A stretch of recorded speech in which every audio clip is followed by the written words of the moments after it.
the 24mm f1.4 Sony G Master lens. I wonder what the G stands for. It's like Grandmaster? Huh? I don't know, maybe it's something else, but this is the first G Master lens that I'm reviewing here on this channel, and the build quality is just amazing on this thing.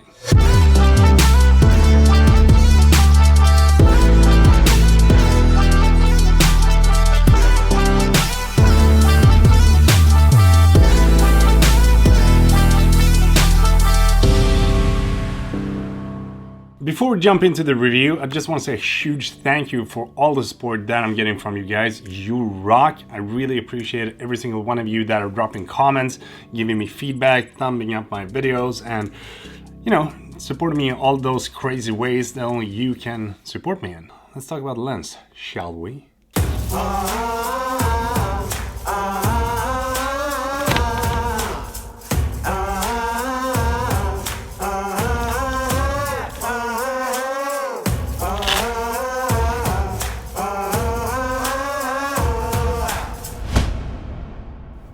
So the design of this lens looks really good. It actually both looks and feels like a pro lens. It doesn't have any kind of metal casing around it. It's more like some kind of high quality plastic or maybe some composite material, but it feels good and looks really good as well. And it also helps to keep the lens kind of lightweight. It does come with a couple of different functions, even though it's a prime lens, but you have the AF/MF switch here on the side, and then you also got the FN button so that you can customize to make it work the way you want it to work when you're shooting so that it fits your shooting style. It also has an aperture ring, which allows you to basically seamlessly adjust the aperture of the lens without having to change any dials on the camera. And you can also change between having it clickable or declickable with the switch of a button here on the right side. It is a relatively light lens at 445 grams, but if you compare it to the size baddest 25mm, then this lens is actually 100 grams heavier than that lens. But it still feels really well balanced when you have it mounted to your camera, and you'll probably be able to run around with this lens on your camera for a full day of shooting if you're doing street photography and that kind of shooting. So that won't be an issue. The focus ring. Now this is how a focus ring should be. I mean, it basically feels like you're cutting butter.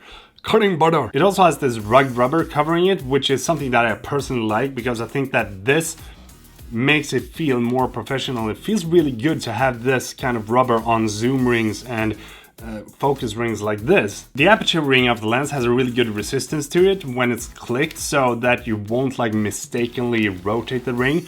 And it is really smooth when you have it declicked, so you can do some really precise adjustments of the aperture, which is really cool. The lens is also weather sealed with a small rubber gasket here in the back, which is really good. And this is something that I think every single lens that is costing above $1,000 should have, but unfortunately that is not the case. But it's really good that this lens is weather sealed because that gives you much more confident in using this in harsh weather, such as drizzle or dusty environments or anything like that. The focusing distance is 24 centimeters, which is not that much, but it's not that long either. But if you compare it to the size baddest 25mm, then this actually can't get as close to the subject as the size one, because the size has 20 centimeters, but since you have the larger aperture on this lens, you actually can get way more blurred out background using this lens if you compare it to the baddest one. So what about the image performance then? Well,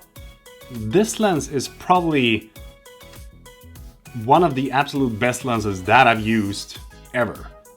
It's that good. It is razor sharp even at f1.4, and you can get some really cool shots with that since you have the wide aperture. So I took this lens out to do some small street photography, shooting the Älvsborgsbron here in Gothenburg, which looked really good.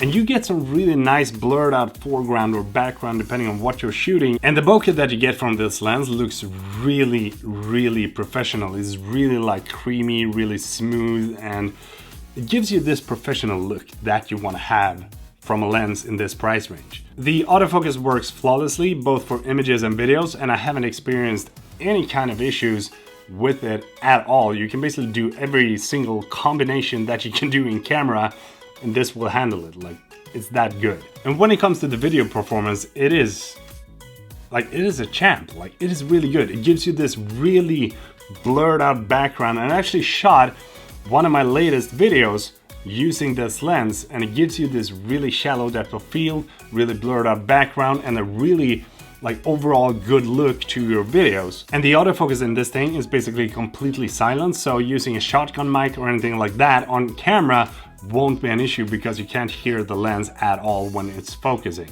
There is, however, no OSS in the lens, which I personally like to have when you're shooting video, but when you have such a wide aperture as this is, it's actually not that big of an issue. But if they were to include OSS into the lens, then this lens would without a doubt be the absolute best lens that I've used ever. So this lens is not aimed towards beginners or someone that is just starting out their career with photography or videography, but if you want to buy one of the absolute best wide-angle lenses that there is for the Sony system, then this lens is without a doubt one of the best lenses that I've tried so far. And I would highly recommend you to save up the money and go for this lens instead of the baddest 25mm f2, because this will be so much better than that lens, like without a doubt. So I'd love to hear your thoughts. What do you think about the lens? Do you think it's good? Do you think it's bad? Do you think it's too overpriced? Or what is your opinion on it? Because I personally think that this is a really good one, and I actually might just order one myself. If you liked the video, then please do give it a thumbs up because it does help a lot. And if you want to support me and this channel, then please do use any of the affiliate links below when you're purchasing your new camera or your new lens or your new camera gear that you so badly want to have.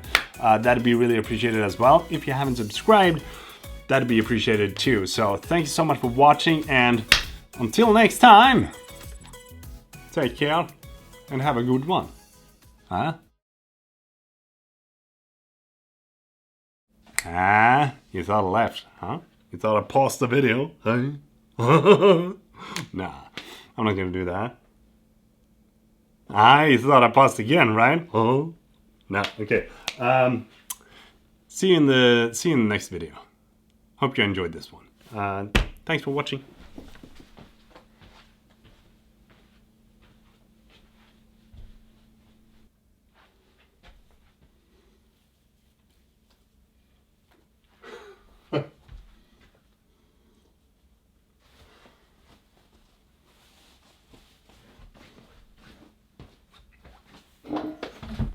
This is just such a dumb thing to do. Oi! This is like 2 or 3 seconds, I don't know. Yeah, all right, I think we got something.